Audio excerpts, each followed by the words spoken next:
Assalamualaikum warahmatullahi wabarakatuh. Perkenalkan, nama saya Enoja Navita. Saya dari semester 4 non reguler khusus.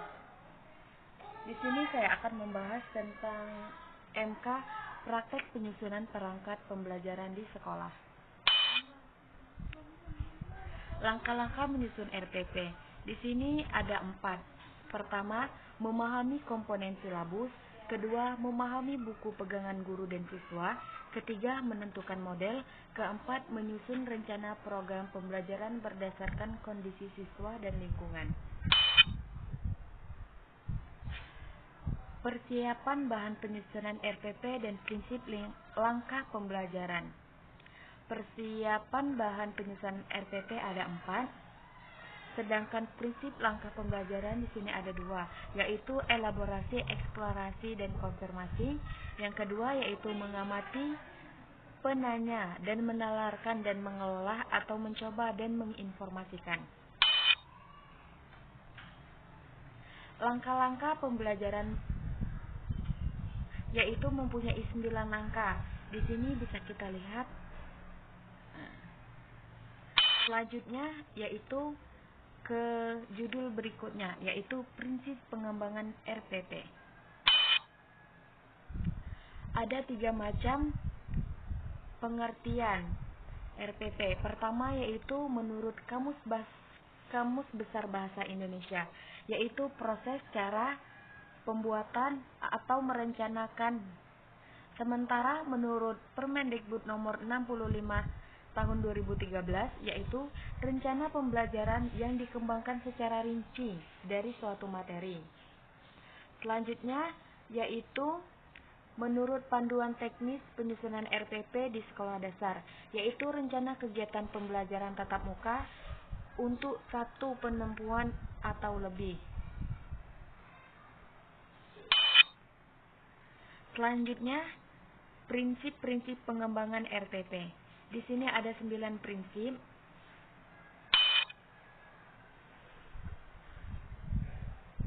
Selanjutnya yaitu menurut Permendikbud nomor 81A tahun 2013 lampiran 4 tentang implementasi kurikulum pedoman pembelajaran. RPP paling sedikit memuat 5 hal. Pertama, tujuan pembelajaran.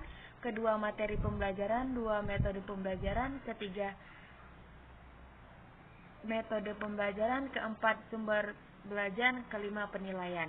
Langkah-langkah pengembangan RPP di sini ada 8. Selanjutnya kita ke tema berikutnya, yaitu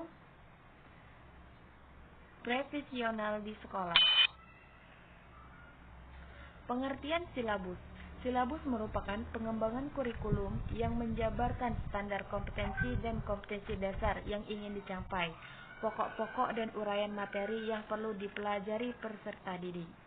RPP berfungsi sebagai acuan bagi guru untuk melaksanakan kegiatan belajar-belajar atau kegiatan pembelajaran agar lebih terarah dan berjalan secara efektif dan efisien. Selanjutnya, perbedaan antara silabus dan RPP. Perbedaan silabus dan RPP dapat disimpulkan bahwasannya terletak pada waktu yang direncanakan atau dicapai.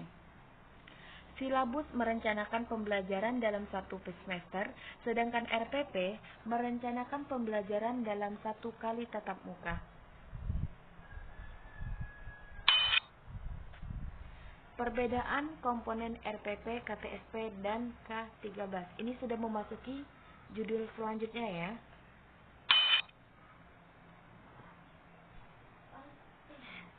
Ada 3 yang dapat kita ketahui. Pertama yaitu pengembangan rencana pembelajaran RPP. Nah, selanjutnya yaitu tujuan penyusunan RPP. Dan yang terakhir yaitu manfaat penyusunan RPP. Komponen-komponen RPP. Pertama, identitas mata pelajaran. Kedua, standar kompetensi. Ketiga, kompetensi dasar. Keempat, indikator pencapaian kompetensi. Kelima, tujuan pembelajaran. Keenam, materi pembelajaran. Ketujuh, alokasi waktu. 8, metode pembelajaran. Langkah-langkah pengembangan RPPK 13. Pertama, pengkajian silabus. Kedua, pengidentifikasian materi pembelajaran untuk siswa. Ketiga, penentuan tujuan pembelajaran. Keempat, pengembangan kegiatan pembelajaran. Kelima, penjabaran jenis-jenis penilaian yang akan digunakan. Dan keenam, penentuan sumber-sumber belajar bagi siswa. Selanjutnya yaitu bisa kita lihat perbandingan antara KTSP dan K13.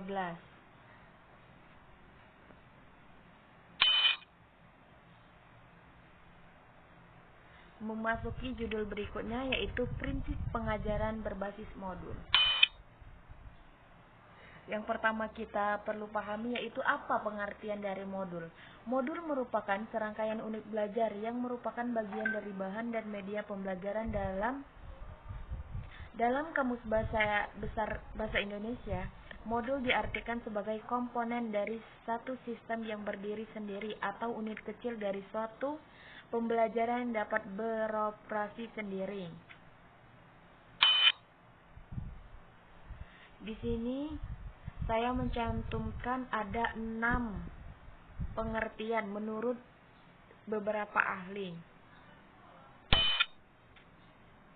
Selanjutnya yaitu prosedur pelaksanaan. Prosedur pelaksanaan di sini ada 2. Pertama yaitu dengan menyajikan aneka ragam kegiatan instruksional. Yang kedua, dalam pelaksanaan pembelajaran,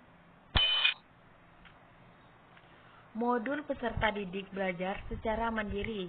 Setelah guru memberikan arahan selanjutnya, peserta didik dapat melakukan kegiatan belajar tanpa kehadiran guru secara langsung. Ketetapan penggunaannya di sini ada tujuannya, yaitu ada 4 tujuan. Pertama, membuka kesempatan bagi peserta didik untuk belajar. Kedua, memberikan kesempatan bagi peserta didik belajar. Ketiga, memperjelas dan mempermudah penyajian pesan. Keempat, mengatasi keterbatasan waktu, ruang, dan daya. Selanjutnya, kelebihan dan kekurangan modul. Bisa kita lihat sendiri, kelebihannya yaitu ada 7 poin, sedangkan kelemahannya yaitu ada 5 poin. Selanjutnya ke tema terakhir yaitu langkah-langkah pembuatan modul di sekolah. Tadi sudah saya jelaskan ya, apa itu yang dimaksud dengan modul.